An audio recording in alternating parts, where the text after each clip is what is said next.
Welcome to the City Manager's Report. The City Manager's Report, a look at city updates and municipal news, and a preview of the next Oshkosh Common Council meeting agenda. Your hosts, Emily Springstrow of Oshkosh Media and City Manager Mark Roloff.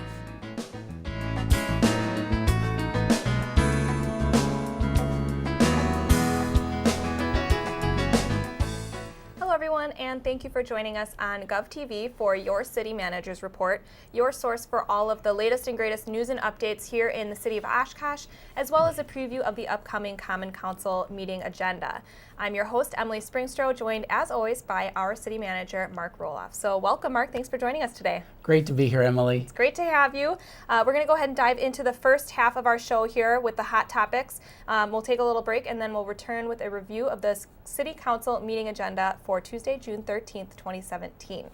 So, Mark, first item that we want to discuss here is a pretty exciting item. It was just today, I believe, that they released the name for the Bucks D-League team right here in Oshkosh. So I'll let you be the one to unveil it here today. Well, thank you. The announcement was that they're going to name the team the Wisconsin Herd. Mm-hmm. I think the Herd has to do with the Bucks, and they want to have a collective buy-in, not just from Oshkosh and the Fox Valley, but all of the state of Wisconsin. Probably similar to what happened with the now Brewers minor league team, baseball team, Wisconsin Timber Rattlers. So Wisconsin Herd, just to get everybody in on the game and get everybody excited about the Bucks D-League team. Definitely. So people are really excited to finally have a name to call the D-League team. It's no longer the mysterious Bucks D-League in Oshkosh. We've got a name, Wisconsin Herd. Any news on a logo or anything coming up next? My understanding is that the logo is forthcoming. I would think that there's probably a deer theme to it, which makes sense. But that's for their marketing and creative art folks to get that all out. And real exciting. So I would expect in the next couple of weeks, they've been working on it, and now they're probably rolling this out a little bit at a time. So they teased us this morning with the name of the team. I actually was told it was going to be the next day, so they're slowly going to tease us with information to keep us excited. Well, it's all very exciting, and they also changed the look of the arena a little bit. It got a little bit of a facelift, I guess. The renderings, tell us a little bit about what changed and what that's going to look like. I haven't directly been involved in that part of it. They will be coming to seek some change from the city because there's a slight change in the parking configuration there. Mm-hmm. But this is the new rendering. Obviously the arena itself is going to be the same 3,500 seat, but they made the lobby more of an atrium look. You can see a little more glass with that. This is facing southeast, so just north and west of the arena itself. So this is what you'll be looking at. A little more sidewalk. The parking that was originally going to be on in front of the arena on South Main is going to go away, and they're going to put the handicap parking off to the side. So the idea is to make it as much an open area as possible for all the guests, and I think minimize traffic congestion on South Main, but maximize the area for pedestrians, people either walking a distance or getting in line to get tickets or things like that. So it looks a lot brighter, but I'm not the artistic person. They are, and they've made some changes. So they will be coming to the the Plan Commission probably within the next month or so, but it's not going to be a substantial change. And I think they feel comfortable that this will improve the look of the site, and certainly we want to help work with them if that's the case. Definitely. So they're always kind of just looking on ways of improving it. So for all we know, this might not even be the final rendering either. You never know, but at a certain point they got to freeze this thing and just get it done. Mm-hmm. And I think next time we'll have some more renderings, renderings of how everything's looking outside. So stay tuned for that. If you drive by on South Main Street, there is some framing coming up. Yeah, I had some guests from out of town showing them, and they were like, wow, this is really cool. So, for us, we got to remember that this is a very cool thing, great source of pride for our community. So, don't dismiss it, celebrate it, enjoy it, and I'm sure people will be hitting you up for season tickets or to buy tickets and everything, but it sounds like they're on schedule. Right. I haven't gotten anything to the contrary of that, so stay tuned and we'll see what more the Bucks D League team are. I can say now more. The Wisconsin Herd. Yeah, Yes. I think they said, have you heard? So you'll ever play on words with the herd and everything. Definitely. Well, we're really excited to hear that update, and we are ready for more. We're ready for the logo. We're ready for even more updates on that in the future here. Moving on, we have some parks updates with the summer here. The Pollock Community Water Park opens this weekend on June 10th. And this is a little bit later than typical. So, Mark, why don't you tell us a little bit about why there was a little bit of a delay this year with the opening? Yeah, this is quite a delay. I know some people would have always preferred to have the water park open Memorial Day weekend because that's sort of the unofficial beginning of summer. But the reality is, in order to make sure it's a safe place, we need to have the appropriate number of primarily lifeguards, but also people in all the support areas. But primarily, lifeguards and whatnot. And it is very difficult to recruit young folks for these jobs because the demand for workers, especially entry-level jobs, is pretty significant right now. Mm-hmm. You see fast food restaurants advertising all over the place, and actually they're offering more than what we're authorized to hire at. So we're having a challenge. The school district, we partner with the school district. They manage the water park on our behalf, and finding young students with lifeguard credentials is tough. So they're really waiting until school is completely done, and that's just June 8th. So June 10th is really the earliest we can responsibly open the park. So I know that's been a challenge with some businesses are not opening or closing earlier just to minimize the number of hours. But I certainly understand it. The other businesses in the community have done it, and we had to do the same thing. But when you're there, then you're going to get, it's great quality water park, and it's going to be a safe environment, and that's important for us as well. Definitely. So we encourage everyone to come out and take advantage of the Pollock when it does open. And also, if you know of anyone who might be interested in a position, a seasonal position out there, then just definitely check out the park's website on the city website at ci.oshkosh.wi.us/parks.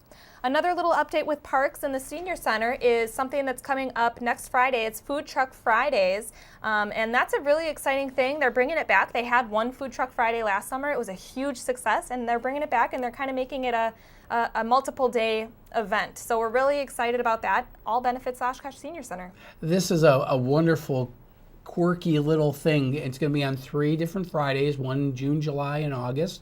10 food vendors are going to be there. All local folks who you've seen maybe at the lunch hour, but maybe you're rushing from one place to the next. You haven't taken advantage of them. So they'll all be in one location in South Park on a Friday afternoon. You want to take the family down there. It would be a great atmosphere. If it's hot weather, come on down in your bathing suits and go through the splash pad. So it is a fun little thing, and it does benefit the Oshkosh Senior Center, which is just another great addition to this. But don't think for a minute that this is just for seniors. Mm-hmm. This really is intended to be a family event. So look for your friends and neighbors, encourage them to come, and probably be a lot of fun down there. Oh, it'll be a lot of fun. Music for entertainment, of course, cold beer, water, soda. You don't have to pay to go. All you got to do is pay for your meal and drinks. So it's a great time. So once again, June 16th, first day of that. And then just go ahead and check out the Oshkosh Senior Center website or South Park website, Facebook page for details on that. Another little update here, Mark, with some city departments. Oshkosh Public Museum, of course, we always have updates with them. They've been very busy the past year here with their People of the Waters exhibit that they're installing. So we want to make sure that the public is aware that they will be closed. The museum will be completely closed the 12th through the 23rd of June for the installation of that permanent exhibit. Yeah, and that's, we're very excited about the People of the Waters. Their grand opening officially won't be until September 5th. But they do need to do the big move. Yeah, at some point you got to shut things down.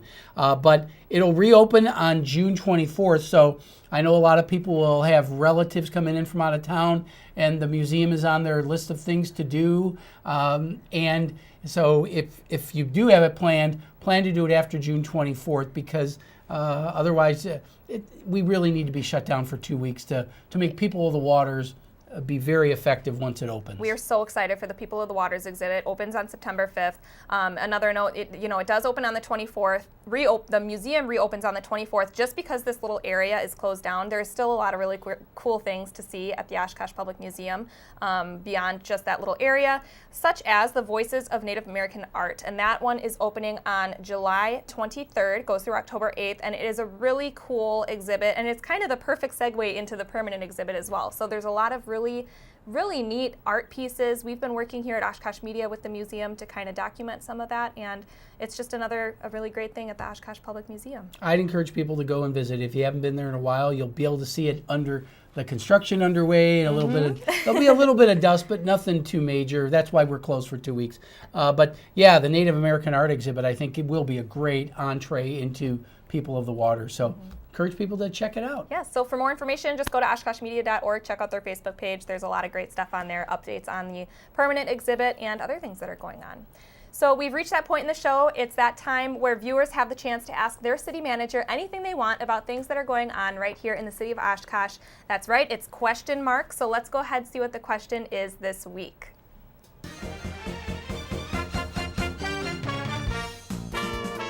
All right, Mark, question this week is, when will the citizen survey results come out? We talked about this a few weeks back, and I think it's time for some results. Yeah, well, it's nice that somebody's thinking about the citizen survey. Normally we get them out a little earlier.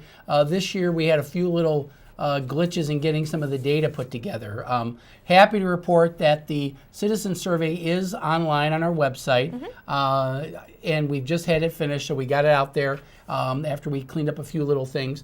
And I'll be reporting to council at a subsequent meeting, but it's available on the website. I encourage people to check it out. A lot of people are kind of interested in, how does my favorite city service or activity fare in this? But it certainly is something that's good for the council to take a look at for future reference. And I think there are citizens who genuinely look to that survey and say, look, I think it's important for this service, and the citizen survey demonstrates that as well. So Exactly. Encourage people to come out. Also tells us areas we need to improve. Nothing wrong with improvement. And we actually use that quite regularly as we look at budgeting priorities, because the citizens are telling us, we need to do a little better on this area. And, that's fair, and it's appropriate that we get that feedback. So thanks for the question. Excellent. So once again, the city website, ci.oshkosh.wi.us. It's just right under the hot topics like we just showed there, and you can take a look at the results yourself. So great question this week. Thanks for sending it to us. If you do want to send a question to Mark Roloff for question mark, send it to us on Twitter at City of Oshkosh, post it on the Oshkosh Media Facebook wall, or email it to questionmark@ci.oshkosh.wi.us, and he will answer it on the next episode of City Manager's Report. So we're going to take a quick break here on CMR, and when we return, we will go ahead and take a look at the Common Council agenda for this Tuesday, June 13th. We'll be right back.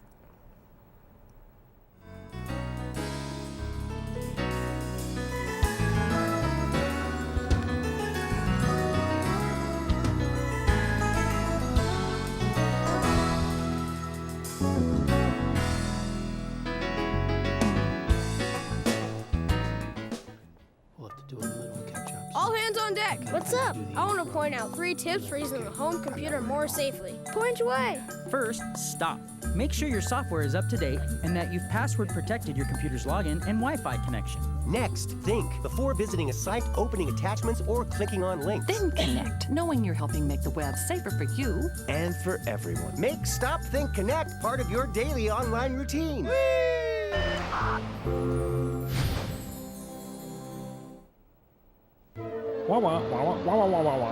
Holding a phone takes precious attention away from the road. That's why handheld cell phone use is now illegal in Wisconsin work zones, and fines start at $40. Driving deserves your undivided attention. It's about safety for workers and for all motorists. So when you see orange cones, please put down the phone. The Wisconsin DOT urges you to help us achieve 0 deaths on Wisconsin roads.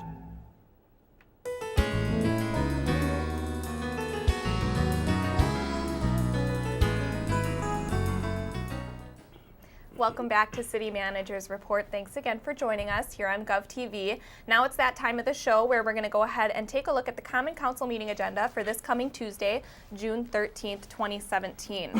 So, Mark, first thing that we want to mention here on the agenda before the meeting gets started, there will be a meeting at 5 p.m. For a workshop on the boards and commissions. Now, this was something that you've been working on. You'll make a little presentation to the Common Council about this. Tell us a little bit about it. This is something that the council asked me to do, to take a look at ways in which we can perhaps streamline the number of boards and commissions, maybe look at ways to help improve recruitment for boards and commissions. And also, we have council members are on a lot of different liaison assignments to these boards and commissions. And so that was part of what they asked me to look at. We're going to be talking about a little understanding of what are required by state law because we're a city versus those that are local option boards, commissions, and committees. So that'll be the report, making some observations and some recommendations that they may want to consider. I don't expect them to take all of these because some of them are a little controversial because we're looking at consolidating boards and commissions, and that's going to be a very sensitive topic for a lot of different people. But I think it bears discussing, and I think that's why council wanted me to stick my neck out a little bit to give them some ideas that they may wish to consider, and maybe even consider additional ones as a result of the conversation. Excellent. Well, we're looking forward to hearing the research that you've done and what you've come up with. And of course, you can watch that at oshkoshmedia.org or check it out on GovTV on Spectrum Cable Channel 10. Coming up next here, we want to talk about item here number 16 about the South Shore Morgan District Riverwalk. Now, this is the second location of this area, I guess. Describe the location, I guess, for us where the Riverwalk will be worked on. This is by the Morgan District, the old Geldwin site. This is really just the engineering design part. So on this graphic here, in the middle, there's a dark blue. That's the second phase in the Morgan District area. And we'd like to get some of it started in 2017, hopefully, and then some in 2018. We're actually finishing some work from last year as well. We continue to get grants from the Wisconsin Department of Natural Resources, and as long as we keep getting the grants, we're certainly going to leverage those grant dollars to get more of the Riverwalk done. So this is kind of the middle part of the Morgan District property. The part immediately west of the Jackson Street Bridge will be done, and it's getting done. This is the next phase. And then future years, you see the red area. That's going to be the last phase of the Morgan District property. And then we'll start looking at our sites east to as we get towards the Pioneer property and eventually Pioneer Island. And those will be subsequent years. Everything's subject to grant approval, and so we'll see where we go with that. Wonderful. Well, it's always exciting to get a little update on the Riverwalk, and we're so excited to see that there is more progress ahead here. So moving on, the item right after that is new parking lot for 227 West Linwood Avenue, Oak Lawn Elementary School. Now, this is adding a parking lot and a playground. Tell us a little bit about this project, Mark. Well, our role is really, to, just like any commercial business, to take a look at something, make sure it's consistent with the code. This is the school district that's proposing this. They've acquired some properties to the west of Oak Lawn to expand the playground a little bit because that was a little tight over there, as well as some more parking for employees, which would then free up the parking lot for visitors and visitors, parents, whether they're coming during the day to pick up a kid or really more so for evening activities where there wouldn't be a lot of parking. So the idea is to expand it and minimize the impact on the neighborhood. And then if you have looked at that site west of Oak Lawn, it's in pretty rough shape. So the fact that they're going to be cleaning it up is going to be good for the neighborhood. That neighborhood's starting to really look a lot nicer. The school it was redone. That attracted a group of folks. Some new housing is developed over in that area. Some has been rehabbed. So it's a great changeover in that neighborhood. I think this is the next step in it and very appropriate. So this is the council's formal approval of those minor changes to get the playground and parking lot going. Wonderful. Next item is kind of a save the date here on the agenda, and that is an approval for the amendment to a special event. That's for the Oshkosh Corporation for their 100th anniversary parade on July 15th. So this is exciting. We've mentioned it a couple times, and it's approaching now. Oshkosh Corp is doing a lot of planning. Certainly they want to celebrate with their employees, but they also want to celebrate with the community, which is wonderful. They're booking 2 days for their special events, but for the community, it's going to be a big community parade on Saturday, July 15th. So save the date if you're doing some planning for the summer. I think you want to be here for that. I think a lot of community pride is going to come out, a lot of history, and being able to see Oshkosh Corporation celebrate their centennial anniversary will be wonderful. So July 15th, save the date. Very exciting. We're looking forward to the big celebration. Under new resolutions, Mark, is a water rate increase item. Now, I guess kind of tell us what is the reason for the water rate increase? How much is it going to be? What are we looking at here? Anytime we add to our asset base or other costs, either due to debt service on some new improvements or operating costs, mostly with our case, it's about the expansion, new facilities and things like that. We have to get a water rate increase to make sure that our utility remains solvent. That's the most important thing, is that the utility remains solvent to provide, in this case, water service to our residents. I don't know the exact amount yet. The Public Service Commission reviews this information and then determines what they believe the appropriate rate increase will be. They've been in the high single digits in recent years. I have to be honest, I think that that's probably to be expected this time around as well. Some of the factors are, how much will they consider the water tower, which is a work in progress? Are they going to consider that done or not done? If they consider it done, it could be a little higher. If they don't consider it done, it won't be as high. But this is something that we have to go through on an annual basis so that we keep pace with however our utility is growing. But I know water rate increases are never pleasant, but certainly we want to make sure that we don't wait a bunch of years and then have some mega increase of 20-30%. That's very true. Yeah, so please understand that we're trying to do that for public safety, and we'll see where the process takes us. Yeah, so I encourage people to check out the Common Council meeting and listen to the discussion on that, because there will be more background about this and a little bit more discussion. You can kind of see behind the scenes of what happens to make that decision. 26 and 27 under new resolutions, Mark, is some TIF update information, and that is dealing with the redevelopment of the former Granary restaurant at 50 West 6th Avenue. So tell us the latest and greatest of this. Council did take a tour before last meeting. Right, the council approved the formation of the tax increment district. This item on the agenda is to approve the development agreement that will actually provide the incentive. But while the Granary is the name of this because that's what most people recognize it as a restaurant, this is a mixed-use redevelopment area, and this is going to be mostly office, and a portion of this will be a restaurant. There are some questions about that. It's not unprecedented to have restaurants within TIF districts. I think it would be unusual if it was only a restaurant, but you take a look at the hotel, the Best Western included a restaurant. But this is a redevelopment site, so you can see some of the photographs and everything.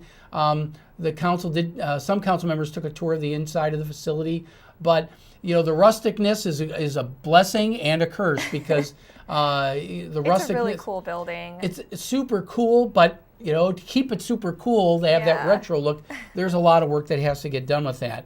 And these developers could have taken this office complex and a restaurant and put it anywhere. They choose to use the bones of this, which the bones are good, but other things are not. So as you can see, they're stripping it down to literally and figuratively the bare bones to get this going. But that's part of the process to get the site done. Now, this action by the council is to provide them with the incentive. The growth that they provide to the property tax base, some of that will go back to them to help offset the costs, because you have extraordinary costs to develop this versus just tossing up a new building in another area of town. And that's why the incentives are out there. And so it's appropriate that we take a look at this and council takes a look at and consider these things. But we're also doing some things outside. Technically, there's a West 5th Street that's behind the building, and there's some area that it's partially public, partially private, and that's where the parking is because it's a very tight area there. So we have to have agreements that get all those things taken care of so that they claim they can be ready in September. I think it's aggressive, but if they can do it, that's great. But you can see this, what you're looking at is actually West Fifth Avenue. That's the West Fifth Avenue. And so we've got to be a little creative in how we share that parking area and get through traffic around there so that people can get from one side of the building to the other and just make the building be more functional. Okay, well, it was nice to get a little behind the scenes look, I guess, at the building and what it looks like right now. It looks like they've got quite a bit of work to do, but we're excited to hear more updates about the, I guess, the proceeds of what's going on here. So moving on in the agenda, Mark, we have 3 items, 28, 29, and 30. These are all dealing with borrowing for the capital improvement plan. Tell us a little bit about what each of these means. Yeah, these are 28, 29, and 30 on the agenda. 28 are bonds for long-term general obligation projects. Street improvements primarily, some park improvements, traffic improvements, things like that. The next one are notes, which are really shorter term borrowing, less than 10 years, bigger pieces of equipment, things that have a life of 10 years or more. So think snow plow trucks, things like that. And then lastly, our utility borrowing for a lot of the improvements that we're doing over at the water treatment plant. No more borrowing for the tower itself. That's pretty much done. But we have system improvements in our water system that are going to be needed. And we do borrowing a year for each of those categories. We still have sanitary sewer and storm water to come, but 3 of the 5 borrowings are going to be taken care of at this meeting. Okay, so this is an annual thing that happens every year. Is there anything that we should be, any highlights that we might be able to look at that is going to be changing, or are we kind of too soon to tell right now? The council has directed us to limit our general obligation borrowing to $11.4 million, and you'll see that if you do the math, it gets there. There's cost of borrowing in that, but that's the borrowing that we have, and that's important for us to keep our rating good and to minimize the impact on taxes. But council's goal has been to get our borrowing down below 70% of our legal cap, and so we're planning to do that. And I think you're going to see that we're working towards that and meeting council's goal to limit our borrowing. Excellent. So looking forward to a lot more detail on that too during the council meeting. Last thing that we just wanted to mention under council discussion of the agenda here, Mark, is a TIF Policy Workshop coming up on June 20th. Tell us a little bit about what they're going to be discussing at this workshop. Council has been asking us over the last few months to take a look at perhaps creating different criteria for different type of tax increment districts. There's redevelopment TIFs in the central city and that, and then there are ones for industrial that are outside, maybe out in the industrial parks and things like that. So council's asking us to develop some criteria. We've developed those, but we haven't had council formally adopt them. So we're going to go over those with them and get some feedback. TIFs are also changing as well. We don't do as much upfront borrowing. We do more of what's called a pay-as-you-go, in which we don't do borrowing, but the developer fronts the money and then gets paid back through proceeds. That's changing the dynamics of how TIFs work, and we want to make sure that council understands those changes in how TIFs are working and to get up to speed on just what TIF is and what TIF is evolving into. So it's a great opportunity for someone who doesn't know a lot about how TIFs work to watch that and kind of get a little bit of education too, right? Very much so, and it's going to be a separate meeting from the council meeting because Yes. we really do want to spend some time with them. Wonderful. Well, that does it for the items that we wanted to discuss today. So Mark, as always, thank you so much for joining us on City Manager's Report today. It's always a pleasure. Again, the Common Council meeting is this Tuesday, June 13th at 6 p.m. You can watch it live on GovTV and on our website at oshkoshmedia.org, or you can listen to it on 101.9 Oshkosh FM, which is also online and on the TuneIn Radio app for mobile devices. Make sure to like Oshkosh Media on Facebook or follow us on Twitter for all of your community and government programming and updates, or check out our YouTube channel for government meeting replays and past episodes of your favorite programs. Of course, don't forget, if you have a question for City Manager Mark Roloff, you can send it to us on Facebook, Twitter, or email it to us at question@ci.oshkosh.wi.us, and he will answer it on the next episode of City Manager's Report. So with that, thanks again for joining us on CMR today, and we'll see you next time.